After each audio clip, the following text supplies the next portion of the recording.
Hey there everybody, Pop on Top here. Welcome back to some more Fallout 4 mods. In today's mod, we got a weapon mod currently equipped in my character's hands here. This is the Tinkerer's Tesla RCW. So, the laser RCW from previous Fallout games, and I've seen some mods of this added to Fallout 4, like in Fallout New Vegas for example, is like essentially like a fusion cell SMG, like a laser SMG, right? Rapid fire, lasers. Lasers go burr.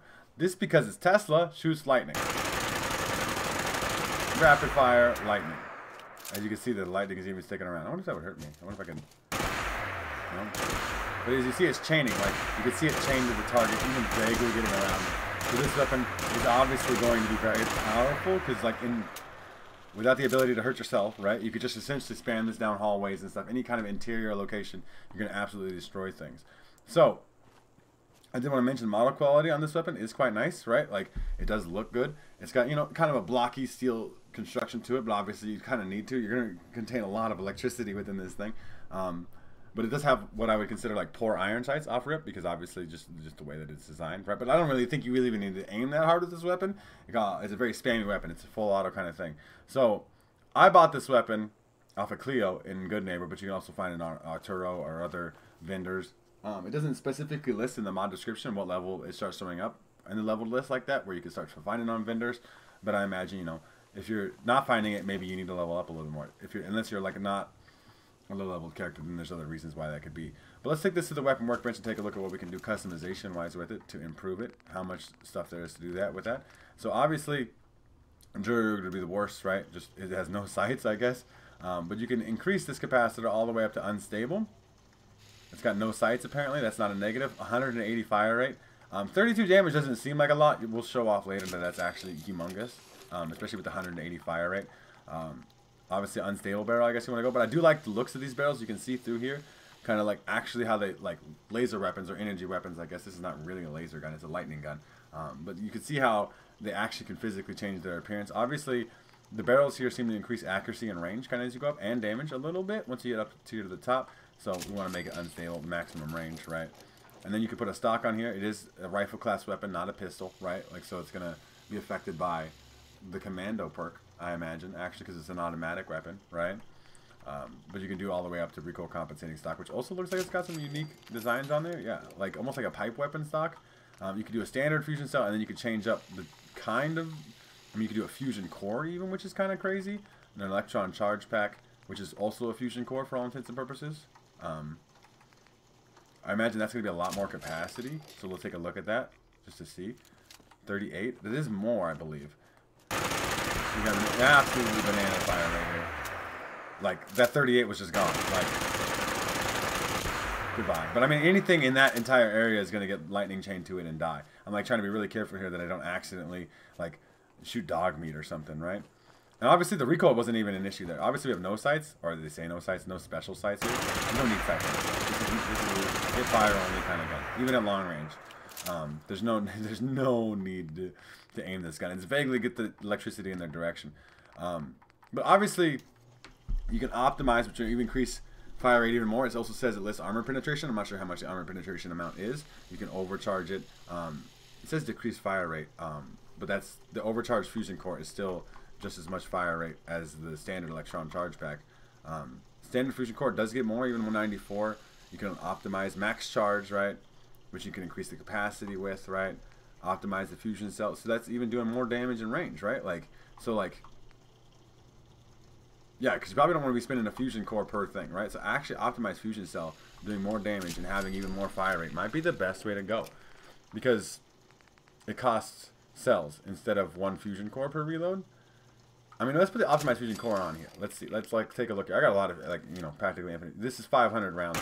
You're getting a lot of shots off of that thing. I mean, this weapon is doing some screen shaky things, but I'm obviously you just do this. 500, I mean, like nothing's living through that. Okay, if you could just live long enough, have enough, you know, defensive rating, obviously. But then every time you reload this here, it's going to cost you a fusion core. That's pretty expensive, but 500 shots is a lot, right? And then obviously you could do.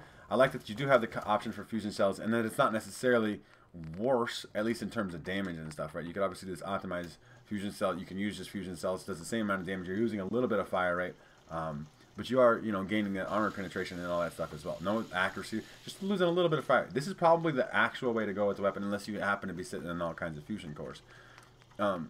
There's no unstable is the way to go. I don't think, like, there's no chance of the weapon jamming in this game or anything like that, so there's no reason to, like, worry about these unstable things, like causing, like, in previous Fallouts, right, there'd be like a, you know, weapon degradation faster because you've done that, but like that doesn't apply here because the system doesn't exist in Fallout 4.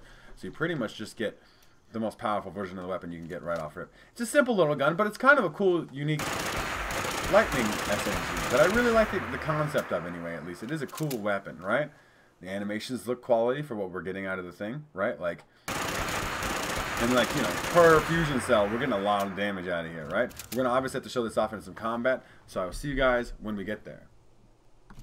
Alright, everybody, as always, pulling up on the Zombies Arena arcade mode, because, you know, that's how we test the weapons.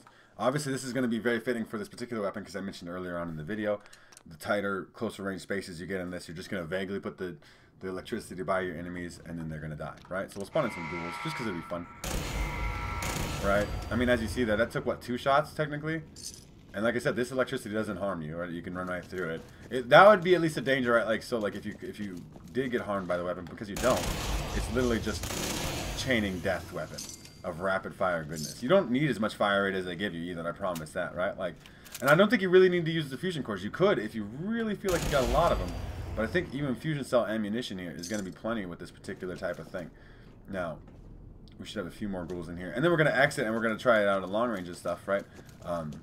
Here, let me real quick pop that on there so we can go into some third-person shooting to see what it looks like on that. But I mean, like, vaguely hit fire at the man. Ghoul is absolutely annihilated. You can see some of the third-person animations and stuff here. We're going to back out, though, and we're going to go to a different part of the Zombies Arena arcade mode so we can test out the weapon in long range. We'll go to the Federal Surveillance Center, because this is really got... It's not long range in the sense of, like, I guess... you know, horizontal distance. It's vertical distance, but it's still distance. You still understand the same thing. We'll start on some super mutants. Hopefully my super mutants aren't broken. I do some modded things to them and then it causes a bunch of issues. But as you said, we can't hurt ourselves, so there's a super mutant in there. I mean, super mutant's a little bit tougher, but like, then maybe we have to worry about the capacity, but still, like, you just kind of spray it. And look at all the pretty colors. Look at all the... You're going to cause frame rate issues for your game, though, I promise. There's a super mutant right down here. Let's test the weapon out in some VATS. I mean, you do get a lot of burst out. And it should be chaining. The whole idea here is that it showed up better with the ghouls than with the super mutants. But, like, when you get enemies in clustered situations, you really just do a lot of damage. And then you see here, it's really easy weapon. That super mutant's completely on the other side of the wall. Now we're getting a chain because we got 2 down in there. And it does do damage over time, too, right? Like, the electricity's still hitting them. We killed a super mutant when we were in the middle of reloading, right? You could even hear the level up sound as a convenient way to notice that. It just kind of spreads. Super mutants are a little bit tougher. They obviously have more damage resistance. That armor penetration is coming somewhat in handy, but like, I mean, it's not like I'm doing a lot of effort to try here. Okay, I promise you. That was that whole wave. I mean, it's a cool gun. It's a cool laser.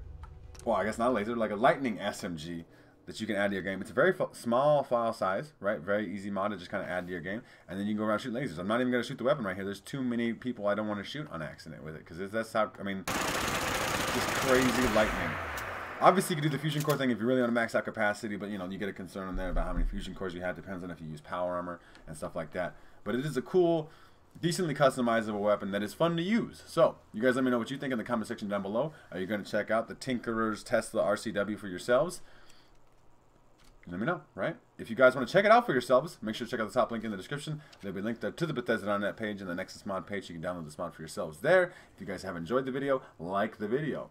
If you guys are new to my channel, make sure to subscribe that we can check out more videos from me. And pretty much other than that, you guys have a good rest of your day, whatever it may be, and I will see you in the next episode.